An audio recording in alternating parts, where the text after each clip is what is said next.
Ça va être un débat extrêmement intéressant, je pense, qui sera une très bonne conclusion de toutes les choses qu'on a vues aujourd'hui, ce matin, avec ces éclairages un peu plus scientifiques, cet après-midi avec les institutions scientifiques, ensuite le point de vue des journalistes, et puis c'est maintenant le clou du spectacle, si j'ai envie de dire, qu'en pensent les politiques, ou comment ces questions d'engagement, de militantisme des chercheurs, des chercheuses sont perçues du côté des politiques.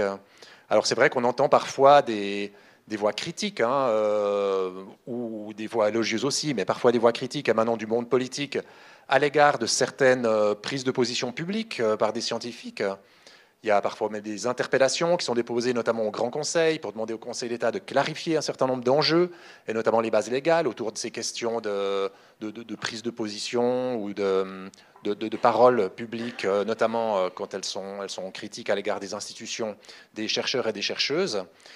Alors bon, sur la question qui nous intéresse aujourd'hui, à savoir les risques de perte de crédibilité, on l'a vu ce matin, la littérature académique dans l'ensemble est plutôt rassurante.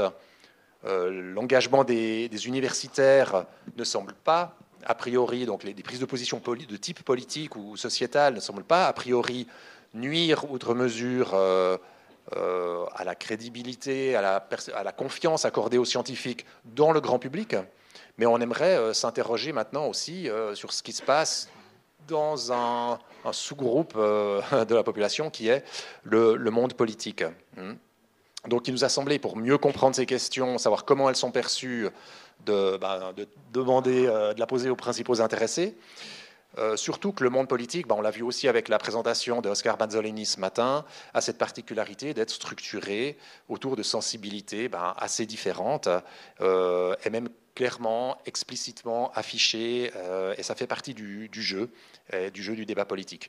Donc dans une époque, et ça c'est quelque chose qu'on a aussi entendu notamment de la part du représentant de l'Académie des sciences naturelles, à une époque où on parle de plus en plus de resserrer les liens et les contacts entre l'université et la cité, entre science et politique, il est essentiel vraiment d'aborder ces questions et de bien les comprendre.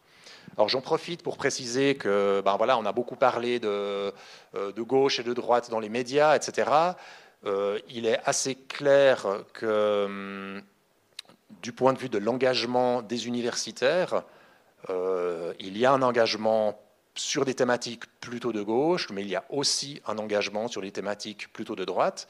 Il est peut-être parfois moins visible, en particulier ces derniers temps, disons, où c'est peut-être plus des thématiques de gauche qui ont pris de la place dans le débat public et dans les médias, mais l'engagement de droite existe aussi, donc c'est vraiment l'engagement en tant que tel, indépendamment finalement de sa couleur politique, qui nous intéresse ici. Alors pour parler de tout ça, nous avons un panel assez varié. Nous avons d'abord Marco Carenza, bonjour, avocat et vice-président de l'UDC Vaud, merci d'être avec nous. Florence Betchart-Narbel, qui est aussi avocate, députée PLR au Grand Conseil et présidente du PLR Vaud. Nous avons Virginie Cavalli, qui est juriste, conseillère communale Vert libéral à Lausanne. Alexandre Démétriades, politologue, député socialiste au Grand Conseil et municipal, c'est-à-dire membre de l'exécutif de la ville de Nyon. Et Cornelis Net, ex-directeur général, mais fraîchement parti en pré-retraite, ex-directeur général de la Direction générale de l'environnement. Donc, au cadre de l'administration vaudoise, nous avons choisi de aussi avoir le point de vue interne de l'administration, puisque l'administration, en quelque sorte, est une forme de courroie de transmission entre l'expertise et la décision politique. Donc, pour aborder ces questions-là, je vais peut-être poser une première question. Je vais commencer avec vous, Florence Betchart-Narbel, qui vise à, plutôt que de tout de suite partir sur ces questions de crédibilité, à mieux comprendre quel est le rôle de l'expertise scientifique dans la prise de décision politique. Quel rôle vous lui accordez, vous, et aussi peut-être vos collègues ou les institutions dans le cadre de votre expérience. Et puis on pourra se demander aussi quel rôle l'engagement dans ce contexte joue. Mais déjà, l'expertise scientifique en tant que telle, quel rôle est-ce qu'on peut dire qu'elle a dans tout ce processus politique ?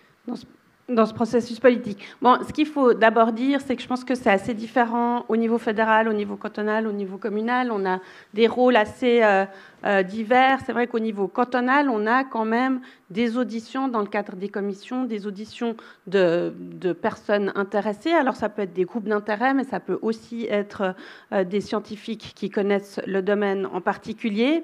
Et puis ce qu'il faut quand même rappeler en préambule, et ça a été évoqué lors de la conférence de monsieur Mazzolini, du professeur Mazzolini, c'est qu'on est des miliciens. Et donc, on reçoit une masse d'informations chaque semaine. Mes collègues députés, j'en vois aussi quelques-uns dans la salle, on reçoit une masse d'informations, de rapports, de différents rapports, soit scientifiques, soit de groupes d'intérêt, soit des rapports aussi de chiffres. Et on doit prendre tout ça pour se former notre opinion. Et donc, on doit faire une pondération de toutes ces opinions. Et évidemment que la parole scientifique et un des échelons a une importance, mais ce n'est pas la seule. Et c'est vrai que je peux vous donner un exemple, comme un dossier que moi je suis au niveau du Grand Conseil, c'est la mendicité. Vous avez un collègue professeur de sociologie qui a fait des études sur le sujet, qui a dit qu'il n'y avait pas de réseau de mendiants, que ce n'était pas des organisations criminelles. Et puis en même temps, en faisant des recherches juridiques, comme c'est aussi mon métier, je vois qu'il y a quand même eu plusieurs arrêts dans le canton ou à Genève ou en Suisse qui disent qu'il y a eu des réseaux quand même criminels dans ce domaine-là. On a aussi des témoignages de la population qui nous reviennent aux oreilles, qui nous écrivent. Et donc on fait une pondération de tous ces éléments-là pour former notre opinion. Et puis après, évidemment, qu'on a notre biais politique, nos valeurs politiques qu'on défend et dont on tient compte dans cette pondération-là. Merci. Pour préciser encore un tout petit peu, vos sources privilégiées d'informations scientifiques, on va dire, est-ce que c'est via les médias, est-ce que ce sont plutôt sous forme de rapports, ou est-ce que c'est le contact personnel, direct, quelque part, avec les experts et les expertes ? Alors, je dirais que ça dépend un peu des dossiers. Ce qu'on a aussi, c'est des groupes thématiques au niveau du Grand Conseil qui sont alors interpartis. On voit entre midi et 2, les jours de Grand Conseil, on a plusieurs groupes thématiques. Il y a durabilité, il y a l'intergroupe F qui est les questions de l'égalité homme-femme. On a, je sais pas, une quinzaine de groupes thématiques. Et là, chaque groupe thématique s'organise un peu lui-même et invite des experts du domaine. Et c'est souvent assez intéressant pour se faire une opinion, justement sur des sujets scientifiques. C'est souvent des scientifiques qui sont invités, des chercheurs à l'Université de Lausanne. La dernière fois, sous la houlette de notre collègue Yolanda Chablot, là, qui est dans la salle, le groupe Santé, on a été visiter l'espace de vente de cannabis et ce projet pilote. Donc, et là, il y avait tous les directeurs du projet, il y avait aussi Addiction Suisse. Donc voilà, c'est comme ça qu'on forme notre opinion, mais je dirais que c'est assez varié selon le dossier politique. Merci. Donc là, on parle du travail législatif au Grand Conseil. Alexandre Démétriades, vous faites partie, vous, d'un exécutif d'une ville de moyenne taille, enfin moyenne à grande, Nyon. Est-ce que les choses se passent à peu près la même chose du point de vue de l'exécutif, ou est-ce que les enjeux en termes d'information scientifique et d'expertise sont un peu différents ? Bon, en tout cas, ce qui est clair, c'est qu'il y a une grande différence, c'est que quand on est dans un exécutif, on a une administration qui travaille pour nous, donc aussi des gens qui sont recrutés avec des niveaux d'expertise qui ne sont pas forcément directement des chercheurs, chercheuses, mais qui ont généralement un parcours universitaire également. Ce qui distingue vraiment beaucoup le Parlement, qui est un Parlement de milices, qui, je trouve, personnellement, ne s'appuie très peu en fait sur de l'expertise scientifique, parce que comparé à l'administration cantonale, mais il en va de même au niveau communal entre le conseil communal et la municipalité, il y a une asymétrie de moyens qui est gigantesque, il faut vraiment le dire. Contrairement au niveau fédéral, on n'a pas un service de recherche du Parlement au niveau cantonal. Pour ce qui est de l'exécutif de Nyon en particulier, qui est quand même une ville de relativement grande taille pour le canton de Vaud, en fait, on va s'appuyer sur des ressources scientifiques, sur des associations professionnelles. Par exemple, dans le domaine des services des sports, il y a des associations professionnelles qui elles-mêmes organisent des colloques où ils invitent des scientifiques. On a la possibilité de solliciter des centres de compétences en tant que commune. On le fait pas tous les jours pour chacune des micro-décisions, mais quand, par exemple, on pense à élaborer une politique sportive pour cadrer les axes de travail d'une municipalité et puis d'une ville, et bien là, bien évidemment, on va solliciter ce genre de ressources. Une ville mène beaucoup d'études également.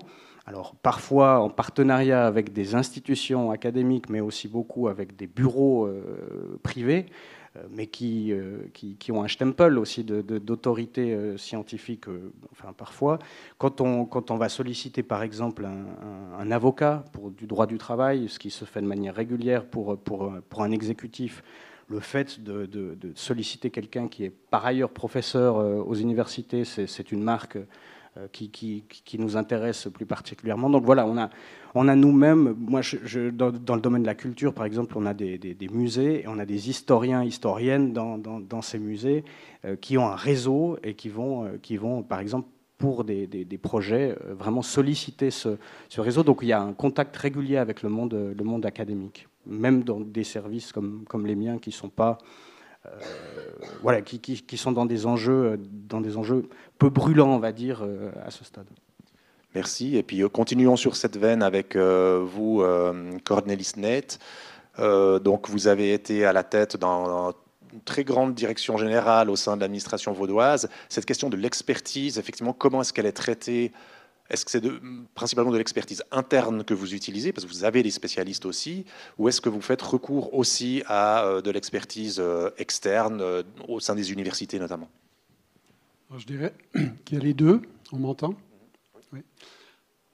Effectivement, dans une direction générale comme celle de l'environnement des GE, où on applique plus de 150 lois spécifiques, sans parler des autres, il y a énormément de spécialistes qui ont été recrutés au fil des ans et qui ont beaucoup d'expertise, c'est vrai, qui ont eux-mêmes souvent des contacts avec leur réseau dans les hautes écoles.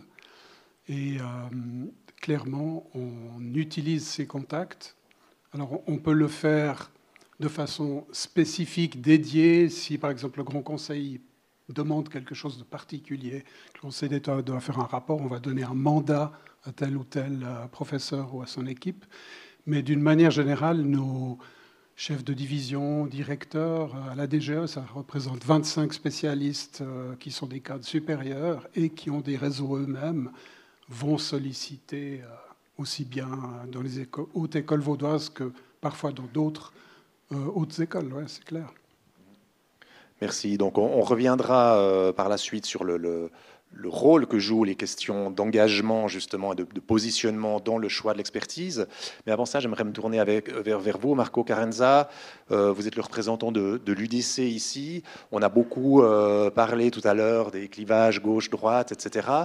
Donc j'ai envie de vous poser la question assez directement finalement, de votre point de vue et du point de vue de votre parti. Est-ce que c'est l'engagement des scientifiques dans le débat public tel qu'on l'a défini pendant toute cette journée, c'est-à-dire le fait de, au-delà de la simple transmission de résultats de recherche, de prendre position sur des questions sociétales ou politiques, est-ce que cela est perçu comme légitime et si oui, à quelles conditions?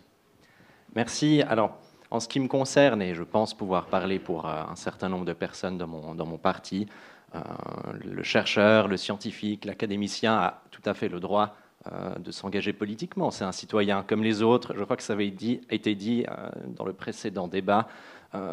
Les chercheurs, les scientifiques ne sont pas au-dessus de la mêlée. Ils ont bien sûr un rôle d'information, de recherche très exacte qu'ils vont mener. Mais si ensuite ils veulent prendre position sur tel ou tel objet, c'est tout à fait possible et c'est même conciliable pour certains avec une carrière politique. J'en veux pour preuve que à la dernière élection au Conseil fédéral où notre parti avait un siège à repourvoir, sur l'un des deux candidats, nous avions présenté un professeur de droit zurichois. Alors certes, ce n'est pas une science peut-être dure, le droit est peut-être plus favorable à un engagement politique, vu que le droit, par essence, est un pur produit de la politique. Mais néanmoins, c'est quelque chose qui est possible. Et là où va se poser néanmoins une question, c'est que, quelque part, vous y serez confronté assez fatalement, plus en tant que chercheur, en tant que scientifique, vous allez prendre position sur certains sujets, vous allez être engagé de manière assez active dans certains domaines, peut-être en vous affichant avec une étiquette politique, et plus vous serez perçu, non pas juste comme un simple chercheur, mais comme un citoyen engagé, voire comme un politicien. Ce qui n'est pas bien ou mal, mais c'est simplement que quand vous êtes perçu de cette manière-là, vous allez peut-être vous couper, vous serez peut-être moins audible pour une partie de l'électorat et des citoyens. C'est une conséquence dont il faut avoir question, et c'est clair que si vous poussez vraiment l'engagement à des stades très extrêmes, typiquement pour mon parti, si un scientifique s'engage dans la désobéissance civile, je peux vous dire qu'il n'aura quasiment plus aucun auditoire, et c'est même pas forcément la crédibilité, parce qu'on va pas dire que c'est un mauvais scientifique pour autant, on va simplement dire que cette personne, c'est entre guillemets, soit un adversaire politique au pire, ou alors en tout cas quelqu'un qui est biaisé dans son appréciation des choses. Donc est-ce que ce serait juste de dire que ce n'est pas l'engagement en soi, mais la manière dont il est fait, qui pourrait avoir une Exactement, une c'est conséquence. exactement ça. Très bien, merci. Virginie Cavalli, en tant que Vert libéral, donc vous êtes particulièrement préoccupée par les enjeux environnementaux, j'imagine, et ce sont des enjeux sur lesquels l'expertise scientifique joue souvent un rôle important. Donc comment analysez-vous ces enjeux de crédibilité et d'engagement des scientifiques, en particulier sur ces enjeux-là? C'est vrai qu'on a beaucoup parlé de climat et d'enjeux environnementaux, un petit peu de Covid aujourd'hui pendant la journée. Il y aurait plein d'autres thématiques propices à l'engagement, mais en particulier, continuons sur l'environnement. Comment est-ce que vous voyez ça de votre point de vue? Alors je pense que c'est très important en tant que politicienne et politicien de consulter régulièrement les spécialistes du domaine, et plusieurs, et si possible pas toujours dans l'administration, parce que finalement, nous, en tant qu'élus du peuple, on doit aussi pouvoir remettre en question certaines approches de l'administration, notamment face à des défis qui arrivent très très vite, comme le réchauffement climatique. Donc je pense que c'est vraiment très important, vu qu'on est dans un système de milice, d'avoir la possibilité de consulter régulièrement des spécialistes du domaine. Donc ça, c'est pour l'aspect, disons, de comment on s'appuie, je pense, dans le monde politique sur la connaissance des scientifiques. Après, sur l'engagement en soi des scientifiques dans le débat politique, alors, personnellement, je suis totalement pour la liberté d'expression. Je pense que c'est un apport de toute façon de s'engager quand on veut que les choses changent.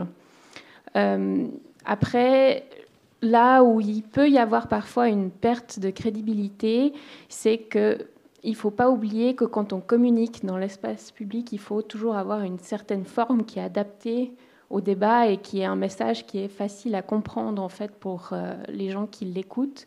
Et souvent, on voit des scientifiques qui arrivent dans des débats avec des faits qui sont fantastiques et renversants, et que quand on est déjà réceptif à ces idées-là, eh bien, on va les absorber avec beaucoup de bonheur et d'enthousiasme. Et ça nourrit notre engagement en tant que politiciens et politiciennes engagés pour la cause climatique, par exemple. Mais il ne faut pas oublier qu'il y a énormément, que c'est prouvé par ailleurs scientifiquement, que la forme compte beaucoup plus que le fond. Et c'est toujours très très important, je pense, que pour toutes les scientifiques et tous les scientifiques qui s'engagent dans les débats politiques, de tenir compte de cela. Parce qu'on a pu le constater suite aux divers mouvements climatiques qu'il y a eu en 2019, qui sont malheureusement un petit peu essoufflés en raison, je pense aussi un peu du Covid. C'est qu'au départ, il y a eu vraiment un message qui était très simple, qui était très bienveillant et qui a bien porté dans la population. On l'a aussi ressenti dans les résultats électoraux de 2019. Donc c'est la preuve qu'il y a quand même un lien entre le monde politique et scientifique et le débat public qui est assez ténu. Et après, ça s'est un peu essoufflé parce que justement, on a entendu beaucoup de scientifiques qui sont venus avec des messages pas forcément toujours très audibles sur la forme, et ça a eu presque en fait l'effet contraire, à tel point qu'il y a eu des sondages qui sont sortis qui ont dit que l'UDC était le parti le plus engagé pour l'environnement. Enfin, l'opinion des gens, c'était cela. Donc voilà, je pense qu'il faut être très très prudent sur en fait le messager. Et c'est-à-dire que du moment qu'on veut parler de choses qui ne sont pas forcément très réjouissantes, notamment sur le thème climatique, il faut vraiment faire très très attention à la forme, sinon on s'expose clairement à ce qu'on appelle en communication le fait de tuer le messager. Et ça, je pense qu'il faut vraiment l'éviter. Et ça, c'est le rôle des scientifiques quand ils se lancent dans le débat, c'est aussi de penser à avoir une casquette de bon communicant. Je pense que c'est vraiment essentiel. Merci Florence Becher-Norvel, vous vouliez rebondir, puis ça tombe bien parce que j'allais justement vous redonner la parole en vous demandant aussi très clairement de votre expérience de politicienne ce que vous pensiez de ces risques de crédibilité. Est-ce qu'il y a un risque aussi d'instrumentalisation politique à partir du moment où on se positionne assez fortement sur certains sujets? Ouais, alors je pense qu'il y a un biais, évidemment, en particulier, je dirais, moi j'aimerais quand même qu'on différencie l'engagement et le militantisme. Et je pense que pour moi, quand on passe du côté militant, ce qu'on est, nous, on est des militants politiques, je veux dire, on fait nos stands, on essaye de propager nos idées. Quand on passe du côté du militantisme, évidemment qu'on a une position qui est très, pas forcément extrême, mais qui défend son idée et qui défend son point de vue. Et nous, d'un point de vue politique, on défend aussi notre idée. Donc, le professeur Mazzoleni l'a dit ce matin, les scientifiques de gauche sont plus écoutés par la gauche et les scientifiques de droite par la droite. Et c'est assez naturel, finalement. Et dès qu'il y a une cause militante, eh bien, finalement, on se retrouve dans notre bord politique, d'une certaine manière. Alors, quand c'est pas dans notre bord politique, finalement, ça perd en crédibilité. Et c'était aussi dans le débat sur les médias, il y a cette question de la polarisation. C'est que, en tout cas pour moi, je trouve qu'on doit rester dans des situations, et c'est ce qui a quand même fait la force de notre pays, la force de notre système politique, c'est de trouver des compromis sur certains sujets. Là, on voit sur la loi sur l'électricité qui a été votée massivement, c'était un compromis politique où tout le monde s'est finalement mis autour de la table et s'est mis d'accord, et ça a passé relativement facilement dans la population.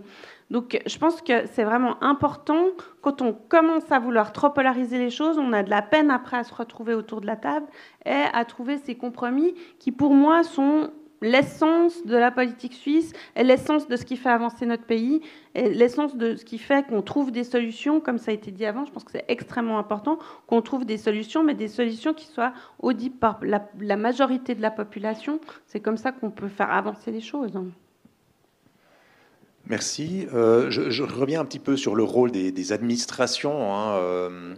Donc, on a entendu effectivement que vous faites recours parfois à de l'expertise externe. Est-ce que le fait qu'un chercheur ou une chercheuse soit assez clairement positionné sur certaines thématiques, qui des fois ont une couleur politique, des fois pas, est-ce que c'est quelque chose qui entre en ligne de compte sur le choix de faire appel à cette personne-là ou pas? Autrement dit, justement, est-ce qu'une certaine forme d'engagement a une conséquence sur le fait d'être plus écouté au sein des administrations ou plus sollicité par des administrations ou par un exécutif que quelqu'un qui serait peut-être moins positionné, perçu comme plus neutre, même si on l'a vu, cette notion de neutralité est remise en cause par beaucoup de monde dans le domaine de la recherche. Je ne sais pas si un de vous deux veut commencer par répondre. Merci. Mais je vais juste commencer en disant quand même ce à quoi on fait face dans le monde politique vis-à-vis du monde académique, parce que là j'ai l'impression qu'on est dans un monde tout à fait paisible, apaisé vis-à-vis du monde académique, mais personnellement je constate avec le temps quand même des attaques assez claires sur des chercheurs qui se positionnent au niveau public. Il y a déjà eu des objets parlementaires qui ont été déposés pour remettre en question cette, disons, liberté d'expression en tant qu'académicien et de positionnement dans le débat public. Et ça, je pense que ça me semble problématique. Mais il y a également des attaques du monde politique sur ce qui se passe dans les universités et dans les cours qui sont donnés dans les universités. Moi, je me souviens, ça devait être en 2014, ça n'était pas du tout vous, Monsieur Carenza, mais c'était Fabienne Despote qui faisait un texte de l'UDC, donc qui faisait un texte sur la menace de la déconstruction dans les facultés de sciences sociales. Donc, il faut quand même voir les choses. Il y a des attaques claires qui sont données, et je tenais juste à le souligner. Maintenant, en tant qu'administration publique, de mon côté, pour répondre précisément à votre question, je pense que, je ne sais pas comment ça se passe du côté de l'État de Vaud. Déjà, il faut dire que souvent, ça se passe en fait sous le radar du public. Ces études qui sont mandatées, ça ne fait pas forcément l'objet à chaque fois d'une publication par une commune, en tout cas, du fait qu'on a travaillé avec tel tel chercheur. Peut-être que là, dans un cas de figure comme ça, s'il y avait une personnalité très controversée, on rechignerait peut-être à solliciter, enfin on penserait qu'il y aurait un risque à solliciter ce chercheur pour la crédibilité de l'action qui est menée. Mais en réalité, moi je pense que les administrations publiques, en tout cas celle pour laquelle je suis élu ou que je dirige entre guillemets, va beaucoup plus être attachée à la crédibilité de la personne au sein du monde scientifique. Je veux dire, si là il y a un doute sur s'il y a une remise en question du statut de la personne au sein du monde scientifique, là, je pense que clairement, ça sera une fin de non-recevoir pour aller chercher ce type d'expert, parce que ça prêterait vraiment à des problèmes de crédibilité. Mais je pense que ça se concentrerait beaucoup plus là-dessus que sur la question d'un chercheur qui aurait fait un positionnement public. Mais je parle là de l'administration à un niveau communal. Merci. J'ai envie de dire 3 choses. Alors, je vais essayer d'être bref. On a un peu de temps. La première, c'est qu'en réfléchissant à cette question, puisqu'on s'était vu avant, j'ai essayé de me souvenir sur les 20 dernières années avec quels scientifiques on a travaillé et si on a eu des problématiques. Et je me suis remémoré 10 cas de figure. Ça a pris un peu de temps de les ressortir de la mémoire. Et sur ces 10 cas, il n'y en a eu qu'un où manifestement, un professeur d'université, français en l'occurrence, a perdu de la crédibilité. Mais c'était auprès de sa propre communauté scientifique et parce qu'il avait été payé pour faire une expertise et que ce qu'il avait conclu n'a pas plu. Donc c'était un cas de figure un peu particulier. L'autre chose que je pourrais dire, c'est que finalement, on n'a pas, au cours de toutes ces années, eu tellement cette problématique. En revanche, ce que je peux dire, puisqu'on a déjà parlé un peu du travail des parlementaires, mais pour avoir été au contact de membres de l'exécutif, donc des conseillers d'État, il est certain que dans un rôle de conseiller d'État, il y a une très grande prudence à tout risque pris par rapport à tous les équilibres, tous les choix, toutes les attaques possibles. Et donc, je pense que s'il y avait un soupçon de problème de crédibilité, même naissant, il ferait tout de suite l'objet d'une mise à l'écart. Enfin, ça n'engage que moi, mais je pense qu'il y a une extrême sensibilité au niveau d'un exécutif par rapport à toute forme de prise de risque. Et comme j'ai dit que j'allais dire 3 choses, je voulais faire une réflexion un peu plus générale en réfléchissant aujourd'hui, finalement, qu'est-ce qui fait qu'on peut perdre la crédibilité ? Alors, une première réponse, je pense, c'est quand le scientifique s'écarte de son domaine de spécialité. Ça a été évoqué tout à l'heure, je crois, dans la précédente table ronde. Et l'autre chose, je crois que c'est tout simplement pour le scientifique de prendre acte du fait que communiquer, les médias, c'est un métier, et la politique, c'en est un autre. Et donc, à partir du moment où le scientifique communique, ce qui est très bien, il y a beaucoup de choses à communiquer, il s'expose et perd la maîtrise du message. Les médias vont en faire quelque chose. On a vu tout à l'heure un débat qui était plutôt rassurant quant à l'éthique des médias. Ce n'est pas toujours le cas. Parfois, on peut être pris dans un narratif qui n'était pas vraiment celui qui était prévu. Et puis, une fois que ça arrive chez le politique, par exemple au Grand Conseil pour une interpellation, ça peut être dans un contexte où telle intervention va contrecarrer telle autre. Et donc là aussi, il peut y avoir une perte complète de maîtrise. Et donc je pense que pour le scientifique qui communique, d'avoir une formation de base, de compréhension de comment fonctionnent les médias, de comment fonctionnent les institutions. Le professeur Mazzolini l'a évoqué ce matin, c'est essentiel. Oui, Florence Béchert-Narbel. Oui, sur la communication, je pense que ça, c'est un élément qui est extrêmement important. Et c'est vrai que, il faut rappeler que, par exemple, au Grand Conseil, la profession la plus représentée, ce sont les agriculteurs. Il y en a 31 sur 150, donc c'est quand même un chiffre énorme. On n'est pas tous des universitaires, on n'a pas tous la même compréhension des choses. Et donc, une certaine vulgarisation, surtout au niveau cantonal, on n'est de loin pas des parlementaires à temps plein. Une certaine vulgarisation est extrêmement importante pour qu'on puisse intégrer ces notions. Et je pense parfois, et c'est vrai qu'en entendant un peu cette journée, je me suis dit, ils sont un peu dans leur monde.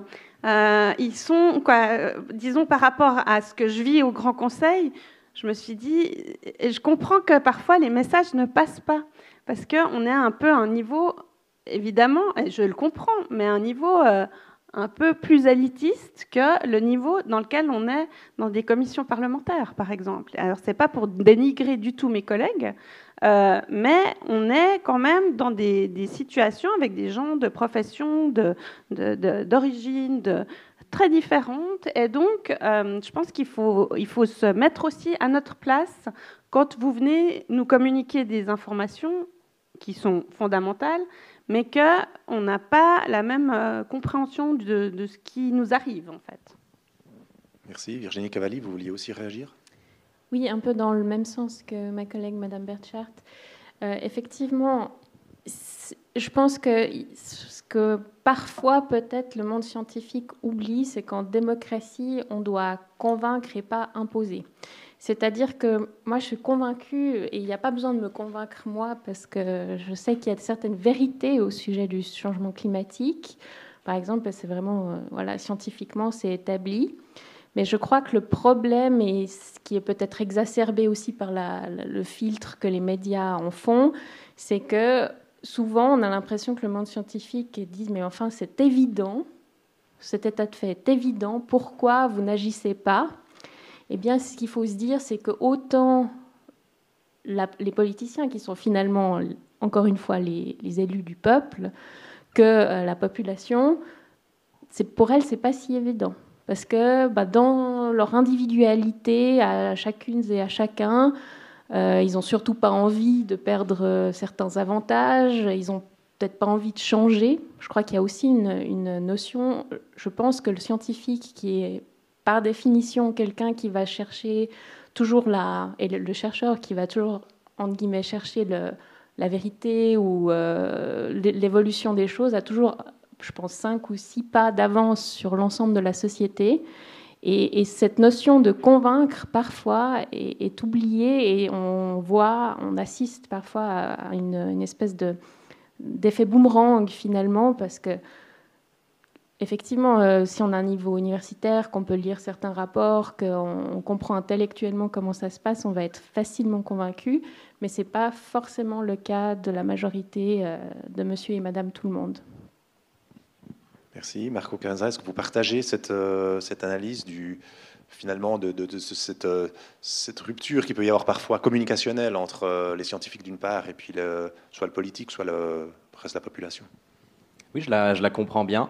Et à nouveau, si un chercheur, un scientifique décide de s'engager, ne serait-ce peut-être déjà pour convaincre les politiciens qui, eux, n'ont pas forcément la tête dans son domaine, c'est quelque chose qui est tout à fait faisable et qui est même nécessaire. Et son engagement ne sera pas forcément fait à travers une étiquette politique, mais ce sera déjà peut-être d'aller expliquer les faits à des politiciens et leur dire, écoutez, voilà, on a telle et telle difficulté qu'on peut constater dans tel et tel domaine, par exemple dans le cadre du réchauffement climatique, il y a ces solutions-là. Et ensuite, les politiciens, eux, doivent effectuer un arbitrage. On l'avait dit avant, il y a un arbitrage à faire, et c'est clair que dans cet arbitrage, il n'y a pas toujours que la réalité scientifique qui va compter. Il y a malheureusement ou heureusement, va savoir certains intérêts, il y a certains groupes de la population qui ont telle et telle chose à dire.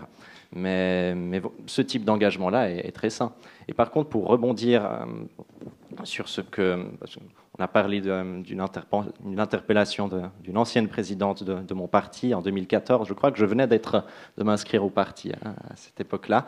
Je dois dire que dans les interventions récentes que mon parti a déposées, que ce soit au niveau cantonal ou fédéral ces derniers mois, la question n'était pas tant de dire que le chercheur n'a juste pas la parole dans l'espace public. On avait un tout autre débat qui était celui, on va dire, de ce qu'on a perçu comme une occupation, une prise d'assaut de lieux, à savoir les universités, qui sont censées justement favoriser le débat et ne pas juste être des arènes politiques où une seule partie peut s'exprimer et pas les autres. Ça, c'était l'opinion de mon parti, qui a du coup demandé des comptes, pas pour bâillonner les chercheurs et les scientifiques, mais pour justement se dire que l'université ne pouvait pas être un lieu, on va dire, uniforme, où seuls ceux qui arrivent à s'exprimer de manière plus forte que les autres ont le droit à la parole. C'était ça le propos de dernières interpellations récentes qui ont effectivement fait couler beaucoup d'encre dans la presse ces derniers mois. Oui, cet exemple-là, donc c'est vrai que l'éléphant dans la pièce, comme on dit en anglais, c'est ce débat sur Israël-Palestine, évidemment, et les occupations de ces dernières semaines. Ce n'est pas l'objet du débat. Cela dit, ça pose un certain nombre de questions qui sont liées à la thématique du jour, et ça me mène à cette question de la neutralité qui nous a accompagnés toute la journée finalement, et ça m'intéresse d'en savoir un petit peu plus sur comment cette question-là précise est aussi perçue par vous et par les différents partis. Non seulement, alors on a vu que la neutralité de la science, si ça voulait dire absence de valeur, ça n'est pas la route, parce que c'est pas vraiment comme ça que les choses fonctionnent. Est-ce que les institutions universitaires doivent rester neutres? Alors, qu'est-ce que ça voudrait dire dans ce cas? Et puis, ce qui m'intéresse là derrière, c'est que tout comme les chercheurs peuvent avoir plusieurs casquettes, d'experts, de médiateurs scientifiques, de simples citoyens, etc., les institutions universitaires peuvent aussi avoir des rôles différents. Produire de la connaissance, certes, enseigner, mais aussi des lieux de débat, des lieux de créativité, d'échange d'idées, etc., etc. Donc, comment rester vraiment neutre dans une situation comme celle-là? Est-ce que vous pensez que c'est quelque chose qui est désirable et envisageable? Alexandre Démétriades, vous avez une... Merci. Juste encore une précision, puisque je vois de quoi on parle sur ces récentes interventions. Il y a quand même une attaque... quand je dis une attaque, enfin, c'est ciblé sur un devoir de réserve qu'il devrait y avoir du côté de professeurs ou de chercheurs dans les universités, où quand même ces chercheurs ou professeurs sont nommément cités dans les interventions, plusieurs d'entre elles, pas toutes, mais en tout cas quand la presse s'en saisit, on parle vraiment de quel il s'agit. Et puis en l'occurrence, la majorité ne concernait pas le conflit entre Gaza et Israël, mais plutôt sur des actions de soutien à...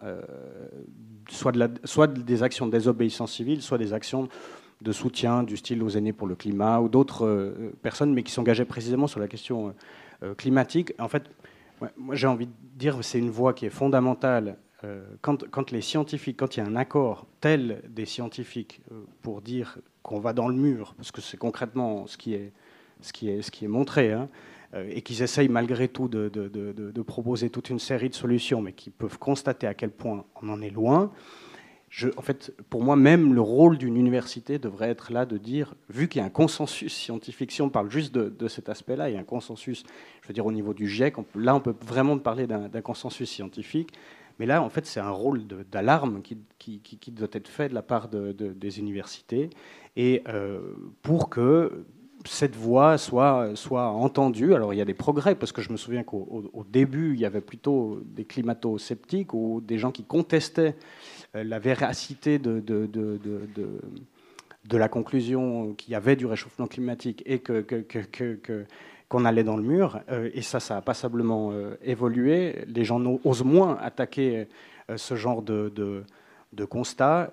En tout cas, chez nous, si on passe aux États-Unis, c'est peut-être un petit peu plus compliqué, mais pour y arriver, il y a dû avoir vraiment un positionnement clair pour affirmer les choses, et pour que, dans l'idéal, d'autres considérations qui conduisent à la décision politique, des intérêts financiers en particulier, il faut clairement le dire, soient pondérés en fait, et qu'on dise voilà, l'appel à la régulation, l'appel à des investissements massifs pour adresser le problème, si on veut réussir à l'adresser, il faut aller dans cette direction. Sur la question précise de Gaza-Israël, voilà, je veux dire, des gens peuvent partir du principe que ce qui se passe à l'heure actuelle n'appelle pas une action impérative. D'autres gens pensent que c'est impératif d'appeler un cessez-le-feu dans ce genre de cas, et que chaque acteur de la société doit le faire si les personnes principalement responsables ne le font pas.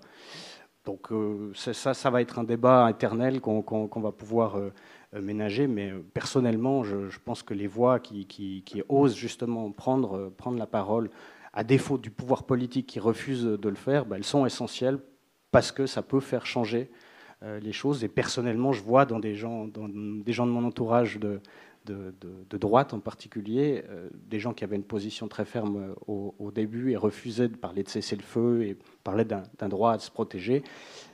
ça change, ça bouge petit à petit, et je pense que des positionnements de la part aussi d'universitaires contribuent à faire bouger les choses. Donc, voilà. Et puis, par ailleurs, enfin, désolé d'être un tout petit peu long, je ne suis pas politologue, j'ai étudié sciences sociales et histoire et études européennes. Pardon. Mais un élément très clair en tout cas, je crois un élément très clair, c'est qu'à aucun moment, en fait, une université ne peut être neutre, peu importe les types d'enseignements qui sont donnés, parce qu'il y a aussi des choix de budget qui sont alloués à certains départements dans des universités, des priorités à la recherche, et tous ces éléments-là sont forcément politiques, donc c'est un vœu pieux que d'atteindre une neutralité. Mais voilà, désolé d'avoir été un tout petit peu long, je sais pas qui... Merci. Sur les universités en tant que lieu de débat, quelque part, quelqu'un voudrait prendre la parole? Et après, on passera la parole au public aussi. Non, mais moi, ça me semble évident que l'université doit être un lieu de débat, mais là, en l'occurrence, et moi je suis intervenue, c'est vrai, au Grand Conseil, sur l'occupation, j'avais pas l'impression que c'était un lieu de débat. J'avais l'impression que c'était une occupation unilatérale. On entendait quand même un certain nombre de choses en disant si nos revendications si on ne répond pas à nos revendications, on continuera à rester là. Et pour moi, dans cette recherche de compromis, c'est pas comme ça qu'on fonctionne. C'est justement qu'on discute, qu'on trouve des solutions.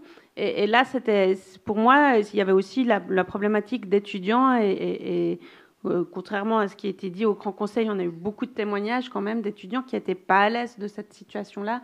Et pour moi, là, on dépasse un peu le cadre. Ça aurait été dans un parc, devant l'Uni, dans le jardin, ça aurait été peut-être différent. Mais dans le cadre d'un bâtiment universitaire, je pense que ça posait un problème sur la sérénité dont on a le droit de bénéficier quand on est un étudiant et qu'on a peut-être une autre opinion ou qu'on n'a pas forcément envie de se prononcer. Je pense que c'est un débat extrêmement compliqué. Alors, je partage totalement l'avis de mon collègue Démétriades. Je pense que les choses évoluent, les consciences évoluent, ça c'est évident. Mais je pense qu'on doit aussi pouvoir avoir un débat serein et que là, on avait un peu dépassé le cadre de cette sérénité auquel on a droit quand on vient étudier ici. Ok, donc une fois encore, ce n'est pas le fond, mais la forme, en l'occurrence. Voilà, je vous laisse réagir aussi, M. Kerensa. Très brièvement, mais je vais abonder dans le sens de ma consoeur pour dire que la neutralité de l'université, c'est effectivement pas on va dire, d'élever des souris grises qui n'ont juste aucun avis sur le monde, c'est pas ça l'idée. Mais par contre, la neutralité, ça doit être de permettre à toutes les opinions, tous les points de vue qui peuvent coexister au sein de l'université, eh bien de s'exprimer, de débattre. Et c'est à cette condition-là qu'on atteint cette neutralité. Du moment où l'université va unilatéralement être, on va dire, occupée ou monopolisée par juste telle ou telle opinion, là, ça ne va juste plus aller. Et c'est clair que là, vous aurez des réactions très, très, très, très, très fâchées de la part, en tout cas, d'une partie de l'échiquier politique. D'accord. Alors, on va ouvrir aux questions. Je vous encourage à poser peut-être des questions sur les questions d'engagement de militantisme. On ne va pas essayer de passer trop de temps sur la question de l'occupation des bâtiments. Donc, si on pouvait... Alors, on va aller avec Nathalie. Ouais. J'ai chaque fois le droit de poser la première question, c'est super. C'est que la deuxième fois aujourd'hui, ça va. Voilà, c'est ça. Ouais, mais moi, voilà, je voulais quand même dire aussi que en tant que chercheur, quand on s'engage, comme on l'a dit déjà avant, on s'expose aussi. Donc en général, on le fait en connaissance de cause. Moi, je ne travaille pas sur le changement climatique, sur les questions de pollution. Donc, on le fait parce qu'on croit vraiment qu'il y a des choses qu'il faudrait un peu changer et que les lois sont beaucoup trop lentes. Voilà. Et puis, c'est quand même quelque chose que je suis depuis longtemps. Et il y a deux réflexions qui me sont venues, dont on vous avait peu parlé. Mais la première, c'est la relation de confiance. Et puis, c'est vrai que moi, j'ai, par exemple, avec la DGE, mais aussi avec d'autres administrations, je trouve que c'est vraiment de pouvoir développer des relations de confiance avec des gens et puis qui viennent nous demander notre avis, mais aussi où après, on peut relayer des choses qu'on pense qui sont importantes et sur lesquelles on peut travailler. Donc, je pense que ça, c'est important et c'est quelque chose qui met du temps. Puis l'autre chose, vous avez peu parlé, c'est la question de l'échelle. Moi, je me suis rendu compte que quand on veut essayer au niveau politique d'avoir une certaine influence, il y a vraiment une question d'échelle. L'échelle communale est en général beaucoup plus facile. L'échelle fédérale, il faut oublier. En tout cas, moi, j'ai oublié depuis longtemps. Donc ça aussi, je pense que c'est un point que vous avez peu soulevé. Il y a la question de l'exécutif et puis du législatif, mais je trouve qu'il y a la question aussi de l'échelle où il y a des choses qui peuvent être plus faites au niveau communal, qui peuvent après donner un peu une impulsion au niveau cantonal, etc. Qui aimerait réagir? Tenter une réponse? La question de l'échelle. Ouais.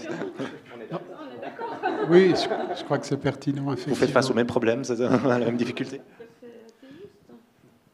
C'est vrai que l'échelle fédérale est difficile à atteindre. L'échelle communale, ça dépend de la commune. Je pense qu'il y a un dossier qui nous a beaucoup occupé, c'est la dioxine, où on a travaillé avec Lausanne, l'État. Ça a parfois été compliqué, mais le travail s'est fait. On a des vrais partenaires. Mais d'accord avec vous. Oui, après, juste au niveau des législatifs, alors je pense que dans un conseil communal, par contre, on a beaucoup moins d'expertise scientifique que ce qu'on a au Grand Conseil, par exemple. Ça, c'est évident que il me semble qu'on a peu d'auditions de scientifiques dans les commissions. Ou quoi, parce que moi, j'ai aussi été au niveau communal. Et au niveau des législatifs, alors là, il y a quand même ça monte en grade quand on est au Grand Conseil. Ok, je vais essayer de donner la parole à des gens qui ne se sont pas trop exprimés encore. Alors, on a monsieur, puis après, on aura Oriane, tu avais levé la main? Non? C'est bon? Ok. Oui, je vous ai vu, mais il y a d'autres gens qui attendent. Ouais. Peut-être ici. Merci pour le débat, c'était hyper intéressant. Je trouve que c'était très intéressant que tout le monde ici trouve que l'engagement scientifique est important. Mais bon, désolé, je vais quand même revenir sur l'occupation parce que ça me paraît quand même assez emblématique. Parce que... Bon, outre le fait que, bon, voilà, on a parlé d'occupation aussi, parce que les étudiants l'ont fait, mais globalement, c'était un petit coin de couloir, c'était pas non plus un énorme mouvement de masse. Mais je trouve intéressant ce que ça cristallise, en fait, les réactions qu'on vient de voir juste là, à la fin du tour de parole. C'est finalement les scientifiques, on veut bien qu'ils s'engagent quand ils vont parler à des commissions parlementaires ou qu'ils font des choses un peu institutionnelles comme ça. Mais ça donne un peu l'impression que dès qu'on sort un peu du cadre, dès qu'on fait un peu autre chose, finalement, ça devient autre chose. Évidemment qu'il y a des gens qui étaient mal à l'aise à cause de ça, mais en fait, il y a des gens qui sont mal à l'aise quand on invite Macron, il y a des gens qui sont mal à l'aise quand on a des contrats avec des entreprises privées, il y a des gens qui sont mal à l'aise tout le temps, en fait. Mais en fait, quand ce mal-être, il reste contenu dans des trucs très institutionnels, dans des jolies conférences, dans des parties, dans le genre de choses qu'on fait maintenant, aujourd'hui, que j'apprécie, hein, j'ai passé toute la journée ici, c'était super, ça va. Mais dès que ça sort un peu, on a l'impression que tout à coup, ça devient très politique et tout. Et moi, ça me pose en fait la question de qu'est-ce que l'engagement des scientifiques, parce que je ne suis pas le seul à le penser, j'espère. Pour moi, la société civile, elle doit aussi exister en dehors du cadre parlementaire. Moi, mon travail de scientifique, ça ne doit pas seulement être de conseiller des gens dans des parlements, ça doit aussi être d'insuffler des choses en dehors des parlements, en dehors de l'État. On voit d'ailleurs que finalement, c'est souvent la droite d'ailleurs qui insiste pour que les cadres étatiques soient très très bien respectés dans ce genre de cas, alors qu'on entend toujours qu'il faut moins d'État. Alexandre l'a très bien dit, pourtant les universités c'est toujours politique, et moi ça me pose un peu la question, en fait, quel type d'engagement est-ce qu'on attend des scientifiques? Est-ce que ça doit finalement rester des choses très policées et tout, ou, c'est ce que je pense, est-ce que ça doit aussi viser pas seulement à changer la politique institutionnelle, mais aussi à changer le cadre de la politique? Et j'aimerais bien vous entendre un peu là-dessus. Oui, alors Virginie Cavalli, peut-être, allez-y. Alors, bon, moi, j'étais pas très d'accord sur toutes ces discussions sur la neutralité, parce que je pense que par tout ce qu'on vit et tout ce qu'on est imprégné depuis notre naissance, on est de toute façon des êtres politisés et politiques, dans le sens qu'on a des avis sur des choses, et on peut être aussi neutre, essayer d'être aussi neutre qu'on veut. On ne va pas y arriver, même une intelligence artificielle, je ne pense pas qu'elle soit neutre, puisqu'elle a bien été programmée par un humain à la base. Donc ça, c'est la première chose. Je pense que c'est impossible d'offrir une neutralité complète. Après, sur la question de l'engagement, vous évoquez le fait qu'il faut un cadre très policé et clair, etc. Moi, j'aurais tendance à être un peu plus libérale sur ça, c'est-à-dire que pour moi, le scientifique reste un citoyen qui doit et peut s'engager avec ses idées et ses convictions, et je pense que c'est très important qu'il le fasse mais il reste un citoyen qui est soumis à la loi. Et c'est-à-dire que dès qu'on rentre dans le cadre pénal, là, pour moi, ça pose un problème, mais un problème que son employeur, comme n'importe quel employeur, en fait, doit cadrer. Il se trouve qu'en l'occurrence, c'est souvent des universités et c'est souvent l'État. Mais je vous donne un exemple très, très concret. dans d'autres métiers, par exemple, les avocats sont soumis à une certaine surveillance qui les empêche d'enfreindre la loi et qui s'expose à certaines sanctions. Et je pense que le cadre finalement universitaire, ça doit être la même chose, c'est-à-dire que c'est l'employeur simplement de ces chercheurs qui doit statuer sur le fait que quand il y a vraiment un dépassement des limites légales, eh bien, il y a certaines sanctions qui doivent être prises, comme à l'égard de n'importe quel employé et n'importe quelle, disons, infraction. Voilà, je pense que la limite, elle est vraiment là, à mon sens. Et je ne vais pas me prononcer sur le cas de l'occupation parce que je dois avouer que j'ai suivi ça de très très loin. Mais ici, pour moi, par exemple, un scientifique qui va publier une tribune dans le Blick, qui est très engagé, c'est pas un problème, ça fait partie de sa liberté d'expression. Là où il est le problème, pour moi, c'est s'il y a une occupation de cette personne qui est illégale dans les locaux de l'université, qui ne respecte pas certaines règles internes de l'université, etc. Je pense qu'il n'y a pas de volonté de vouloir mettre les scientifiques dans une boîte et de les encadrer trop strictement, mais ils ne sont pas au-dessus des lois. Je pense que ça, c'est la seule limite qu'il y aurait. Quelqu'un d'autre veut réagir à la remarque de monsieur? Oui, allez-y. Je ne vais pas parler de l'occupation non plus. Hein, merci. Mais je pense qu'il y a aussi une réflexion qui doit se faire du côté du chercheur, du scientifique, du professeur, c'est dans quel cadre il va s'exprimer. J'avais des professeurs à l'université, bon certes encore en droit, mais qui parfois stimulaient le débat, qui prenaient position de manière parfois assez ferme, mais qui allaient aussi entraîner un débat dans la salle pour que les gens prennent position, pour qu'il y ait peut-être plusieurs opinions qui se forgent. Et là où on va avoir du côté politique des réactions plus négatives, plus contrastées, c'est quand on a l'impression que le chercheur, le scientifique, l'académicien, on va dire, user de sa tribune à l'université pour avoir une activité qui est en réalité politique. C'est là où on va grasser des dents. Ou alors, même en dehors de l'université, quand il aura une étiquette on a parlé de la désobéissance civile, où là, clairement, c'est, je pense, la ligne rouge, où la personne va perdre de la crédibilité, en tout cas pour un certain bord de l'échiquier politique. Mais c'est clair, l'universitaire, le chercheur n'a pas juste être bridé. Et, en tout cas, personnellement, je serais assez prêt à expliquer à certains camarades de parti que l'universitaire est aussi politisé, il a aussi un point de vue à exprimer, et c'est un citoyen comme un autre de ce point de vue-là. Merci. Donc on avait la question suivante, c'était monsieur à la chemise rose. Bonjour, merci beaucoup pour votre débat, c'était très serein, donc ça fait plaisir de voir que vous n'êtes pas pris la tête sur cette table ronde. Je vais peut-être poser une question qui va fâcher. Mais ne vous fâchez pas entre vous, fâchez-vous contre moi, c'est jamais. Mais c'est vraiment une question, donc je n'ai pas la réponse. La question, c'est si les cadres institutionnels ne permettent pas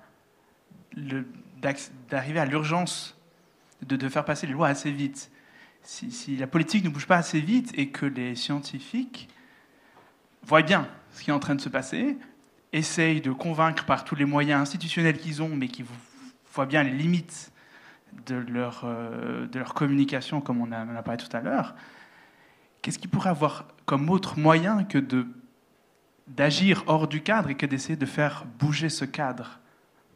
Qu'est-ce que vous feriez à leur place? Est-ce que vous faites référence à la désobéissance civile en particulier? C'est un exemple, mais okay. Pas forcément en particulier. Alors, ouais, peut-être Florence Betchart-Narbel, puis ensuite Virginie Cavalli. Moi, je suis d'accord que ça va beaucoup trop lentement. Mais je pense qu'on est aussi, nous... Alors, on a une part de responsabilité comme parlementaire. Et cette part de responsabilité, elle est dans le nombre d'objets qu'on dépose chaque semaine au Grand Conseil. C'est-à-dire qu'on dépose beaucoup trop de choses. Et donc, les administrations sont engorgées par les 350 objets qui sont encore en cours de traitement dans l'administration vaudoise.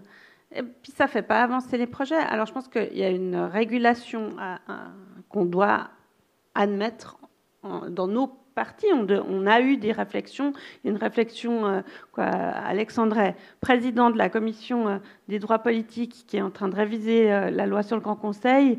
Il y aura, j'imagine, moi je ne suis pas dans cette commission-là, mais des réflexions sur le processus du Grand Conseil. Je trouve qu'on doit s'autoréguler nous-mêmes. Ça, c'est une première chose. Puis après, on a aussi en tout cas pour nous, il y a eu par exemple quelques propositions d'accélérer les procédures.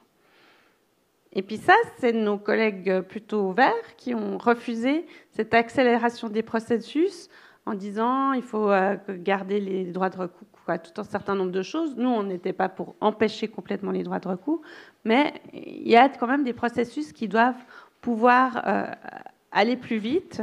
Et parfois, bizarrement, ce n'est pas forcément ceux qui sont dans la défense du climat qui acceptent cette augmentation et ce raccourcissement des processus, notamment pour poser des panneaux solaires et la loi sur l'électricité. Là, c'est clairement quelque chose qui a bien réussi, où on devrait pouvoir aller plus vite pour rehausser les barrages et pour un certain nombre de gros projets qui permettront d'assurer notre approvisionnement énergétique local. Donc moi, je partage votre avis que ça va trop lentement. Simplement, je pense que la désobéissance civile et ces actions-là, elles sont, en tout cas pour nous, elles sont contre-productives. Et la fois où il y avait eu les rapports du GIEC qui avaient été collés sur les murs du Grand Conseil pendant plusieurs jours de suite, où chaque fois, il y a 2 personnes qui doivent nettoyer pendant plusieurs heures ces rapports. Je ne suis pas sûre que on soit réceptif à ça. Je pense que c'est plus, justement, venant nous présenter les rapports dans une conférence thématique, en écoutant. Moi, j'ai eu un jeune homme de Rénové de Switzerland qui a voulu me voir. J'étais boire un café avec lui, je lui ai expliqué ma position. Tout ça, on est assez prêt à le faire. Et je pense que c'est comme ça qu'on fait avancer les choses. C'est finalement plus dans le contact personnel que dans le processus démocratique qui doit avancer, mais qui prend beaucoup de temps. Alors, moi, je suis d'avis que peut-être, des fois, on aimerait que ça aille plus vite. Et puis, des fois, on se dit quand même, la démocratie, pour parler français, c'est chiant, parce qu'il faut écouter tout le monde, trouver un compromis et avancer. Mais c'est quand même le meilleur système pour que chacune et chacun soit écouté. Et jusqu'à preuve du contraire, ça a fonctionné jusqu'à maintenant. Il est clair que maintenant, je partage aussi le fait que les processus parlementaires sont lents, mais ceux qui sont encore plus lents, c'est parfois les processus administratifs. Et ça, je pense qu'il y a encore un grand progrès à faire dans les administrations de priorisation, etc., par rapport aux enjeux climatiques, rien que les rénovations énergétiques. Un particulier qui est de bonne foi et qui veut tout faire pour que son immeuble soit respectueux de l'environnement, il faut être ingénieur ou engager un architecte à grands frais pour arriver au bout des démarches. Et j'estime que ce n'est pas normal. Et là, il y a vraiment des gros blocages à ce niveau-là d'une administration qui est toujours plus grosse, qui prend toujours plus de place, qui coûte toujours plus cher et qui n'est pas forcément plus efficace.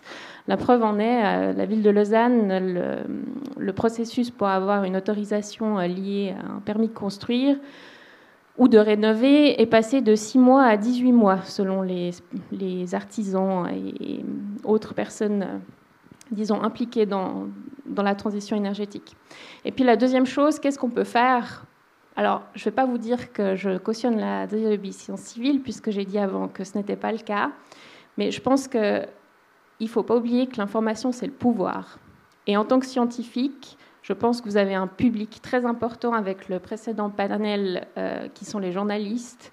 Et là, vous avez vraiment des tribunes et une possibilité d'influencer l'opinion qui est très forte et qui doit être utilisée à bon escient. C'est ce que je disais avant et ce que monsieur a également soutenu. C'est que le journaliste, c'est un bon public. C'est-à-dire que si vous venez avec quelque chose d'intéressant, quelque chose qui est facilement audible, mais qui peut être aussi assez disruptif, finalement, eh bien, ils vont toujours prendre, parce qu'il faut voir que les rédactions sont toujours plus réduites, ils ont toujours moins de moyens. Eh bien, là, vous avez quand même la possibilité de faire porter un message de façon assez forte et qui peut aller convaincre des gens vous ne pourriez pas convaincre dans un milieu universitaire qui est, comme on l'a dit, parfois assez d'entre-soi. Donc je pense que c'est un peu les deux éléments principaux. Alexandre Démétriades. Merci. Bon, sur la question du nombre de dépôts par un Parlement qui ralentirait la capacité à régler la question du réchauffement climatique, je me distancie de ce propos. Je ne pense pas du tout que c'est ça le problème. Je pense que c'est vraiment une question de priorités politiques qui sont définies. Enfin bref. Et vu que c'est des questions de priorités politiques qui se définissent en fonction de l'état d'un débat, en fonction du sentiment des politiciens d'être surveillés sur certains aspects de leurs activités et d'être... Enfin voilà, je pense que la clé de votre côté, c'est de mettre la pression. Enfin, je veux dire, je vais jamais appeler à une action violente. Je suis toujours partisan d'une action qui est non violente, mais la désobéissance civile, ça en fait partie. Je ne ferai pas une action comme ça personnellement, mais c'est un des moyens de pression, mais c'est des mobilisations. Il faut vous dire que ça a des conséquences quand il y a des mobilisations. Et je trouve personnellement qu'à ce titre-là, l'engagement des scientifiques de manière générale n'est à ce stade pas spécialement spectaculaire. Il y a des interventions dans la presse, de la médiation scientifique ou je ne sais quoi, mais ok, il y a eu quelques cas d'un scientifique qui appelle qui se colle la main au sol ou qui appelle à la désobéissance civile ou qui appelle à soutenir les jeunes qui font une grève à l'école, mais c'est très ténu comme engagement. Enfin, vu, si on en croit, le danger qui est encouru, l'intensité de l'action, elle est très très faible. Et vous avez encore plein de marge de manœuvre, de manière même tout à fait démocratique, pour mettre la pression sur les partis, pour mettre la pression sur l'opinion publique, enfin essayer... Alors, c'est clair que vis-à-vis de l'opinion publique, il faut prendre en considération que vous arrivez dans une arène où vous avez, votre connaissance scientifique, mais que les gens ont des réalités concrètes au jour le jour, et qu'il y a des choses qui sont plus ou moins audibles en fonction des moments, ça il faut tout à fait être clair. Et puis vis-à-vis du monde politique, il faut savoir que vous n'êtes pas des politiciennes et des politiciens, a priori, à moins que vous avez vous-même une expérience, ou que vous soyez politologue, vous ne savez, partez du principe que vous ne savez pas comment ça fonctionne, parce que les gens que vous aurez en face, eux, sont au jour le jour dans la question des arbitrages budgétaires, dans la question de prise en compte de plusieurs intérêts. Partez du principe qu'ils savent, eux, mieux que vous. Donc, venez pas sur vos grands chevaux en racontant comment ça se passe la vie, mais par contre, sur l'impératif d'agir, il y a de la marge pour mettre un peu de la pression, je pense. Voilà. Ok, Marco Carenza, allez-y, pas trop long parce qu'on arrive qu'on puisse prendre encore au moins une petite dernière question. Et aussi pour répondre à cette question, c'est aussi une réflexion qu'aura à un moment donné le chercheur, le scientifique, l'académicien, c'est comment il va pouvoir faire passer son message de manière efficace et surtout, on va dire, de la manière la plus large possible auprès de la population. Enfin, je peux vous dire que si le scientifique, on va dire, nuance le propos, on va dire, approuve, désapprouve un certain nombre de solutions, mais se montre assez ouvert dans sa prise de position, je pense qu'il arrivera à capter beaucoup plus d'attention que la personne qui va juste, par exemple, se coller la main sur la route, parce que là, je peux vous dire qu'il y a en tout cas une bonne partie de l'électorat qui va se dire, mais c'est juste n'importe quoi. Enfin, je peux vous parler des assemblées de mon parti, où parfois on vient à discuter de ce genre d'événements, mais là, la personne n'a plus aucune crédibilité. Peut-être que dans d'autres partis, c'est très bien vu, mais vous allez vous couper d'une partie certaine des personnes qui, d'une manière ou d'une autre, devront aussi contribuer au changement si on veut pouvoir lutter, en l'occurrence ici, contre le réchauffement climatique. Donc il y a aussi une petite réflexion stratégique et pas juste une réflexion de principe, et surtout en Suisse où finalement on a quand même pas mal de moyens d'action légaux pour se faire entendre. Alors j'ai beaucoup de monde qui voulait encore poser des questions, que des hommes. Si, mesdames, vous prenez votre courage à deux mains, il y a eu Nathalie, mais depuis, je vous donne la parole. Il nous reste 5 minutes, donc à peine. Donc si ce n'est pas le cas, je vais aller dans l'ordre. Il y avait monsieur, je crois, au fond, vous aviez levé la main, mais restez bref, s'il vous plaît, parce que... Ouais. Merci beaucoup. C'est très intéressant de voir aussi comment... les discours, ça peut être policé. Mais je m'intéresse en fait au lien justement entre... Et oui, Monsieur Carença, c'est très intéressant de voir comment vous polissez les discours de votre parti. Et au lien justement entre sciences et politico-scientifique et politique, j'ai eu l'opportunité de travailler dans plusieurs pays. J'étais postdoc en France, en Autriche, au Canada. J'étais visiting fellow aussi à Oxford. Et donc, j'étais quand même très surpris. Donc, je réside en Suisse depuis 7 ans. Et extrêmement surpris justement de ces attaques dont vous avez parlé, que ce n'est pas seulement sur les cadres, c'est aussi justement sur des cours, sur le fond, sur la théorie. Ces attaques venant de quelqu'un qui ne se connaît rien du tout. Et en fait, j'étais quand même extrêmement surpris, donc c'est élu UDC, extrêmement surpris des attaques, évidemment, mais aussi que ce soit banalisé, que les universitaires, aussi en fait surpris des deux côtés, du monde politique qui laisse passer, et de la communauté scientifique qui laisse passer aussi, comme si, voilà, il faut... En fait, ça, dans mon expérience, ni en Grande-Bretagne, ni en France, ni en Autriche, ni au Canada, ça aurait passé ou banalisé de cette façon. Et donc, comment est-ce que vous percevez ça? Est-ce que, en fait, vous parlez tout le temps de confiance, d'interagir, de créer des liens, mais ça détruit toute confiance et toute possibilité de créer des liens et de travailler ensemble. Donc, comment est-ce que vous voyez ça, par exemple, Monsieur Carença? Je suis interpellé. Alors peut-être c'est aussi parce que personnellement j'ai une opinion plus policée que mon parti, c'est peut-être possible. Mais en tout cas, il y a une chose qui est certaine, c'est que dans l'actualité très récente, quand mon parti a pris position, on parlait justement des occupations, où là on estimait que l'institution, effectivement, n'avait juste pas à se mettre dans une telle position si particulière, si problématique pour la qualité du travail universitaire.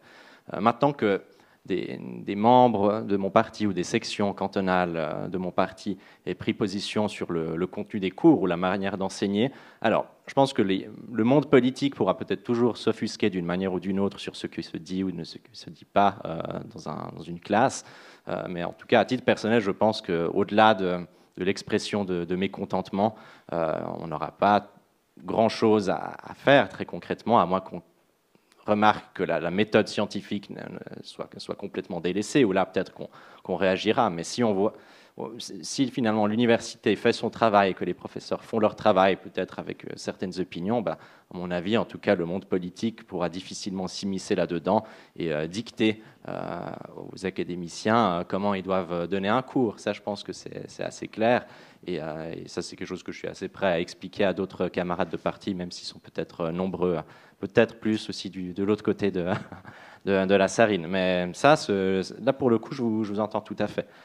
Mais par contre, les attaques violentes que vous avez peut-être pu percevoir récemment, là, c'était parce qu'on estimait qu'il y avait un véritable danger pour le rôle de l'institution même, et non pas tant sur le contenu de ce qui se disait. C'est pour ça qu'on a pris position de manière vigoureuse, comme on le fait régulièrement, mais parce qu'on estimait que là, il y avait effectivement un danger. Alors, une brève réaction d'Alexandre Démétriades. Après, on va devoir vraiment arrêter parce qu'on est déjà en retard sur l'apéro. Moi, ce que j'encourage juste en particulier, c'est une solidarité de la communauté scientifique entre elles, et notamment des chercheurs en sciences dites dures vis-à-vis des sciences dites plus molles. Et autre élément, c'est vraiment un positionnement très très clair de l'université quand il y a des attaques sur des cours. Et parce que quand le Grand Conseil attaque un jugement du tribunal cantonal, je peux vous dire que la réponse est très forte. S'il y a des remises en question du ministère public, il y a un communiqué de presse du ministère public qui défend son indépendance, tout ça. Je pense que là, l'université, elle doit être vraiment particulièrement... Enfin, vous devez avoir des attentes vis-à-vis de votre université sur des positionnements très très clairs de défense de la liberté des cours, du contenu des cours. Bon, je vais faire une petite entorse à ce que j'ai dit. Il y a Cléolia qui voulait prendre la parole. Alors, on a une question féminine. On va encore la prendre. C'est plutôt un partage d'expérience qui pourrait... Et reste brève, s'il te plaît. Je vais rester bref, je promis. Un partage d'expérience qui permet finalement de peut-être créer des ponts, que chacun reste dans son domaine d'expertise, comme ça a été évoqué, une expérience qu'on a découverte à Lancaster il y a quelques semaines, où le gouvernement, à l'échelle, alors la nationale, mais je pense qu'en Suisse, on peut l'appliquer à l'échelle communale, cantonale et nationale, où le gouvernement publie régulièrement, à peu près à régularité d'une fois par mois, ses besoins d'expertise scientifique pour éclairer la réponse à des postulats, à des préavis, et qui s'adresse finalement à des experts de différents domaines. Donc ça peut s'adresser à des chercheurs et chercheuses de l'Université de Lausanne, mais aussi on a d'autres hautes écoles dans le canton de Vaud. Et je pense qu'en tout cas à l'UNIL, je parle pour Interface que je coordonne, mais je pense que ça peut intéresser d'autres entités, dont le CCD, dont d'autres entités à l'UNIL, pour finalement travailler ensemble et avoir un canal de communication et de collaboration qui soit clairement identifié. En tout cas, moi, je m'intéresse beaucoup à ça et à le développer pour d'autres. Et si ça vous intéresse, à différentes échelles, dans différentes communes, on serait ravis d'y réfléchir ensemble. Merci pour ce retour d'expérience et cette proposition qui va peut-être être source d'inspiration. Donc, pour clore cette journée, et avant de passer à l'apéro qui est juste à côté, quelques petits remerciements d'usage. Donc, merci déjà à tous les membres de notre dernière table ronde. Je crois qu'on peut applaudir une fois.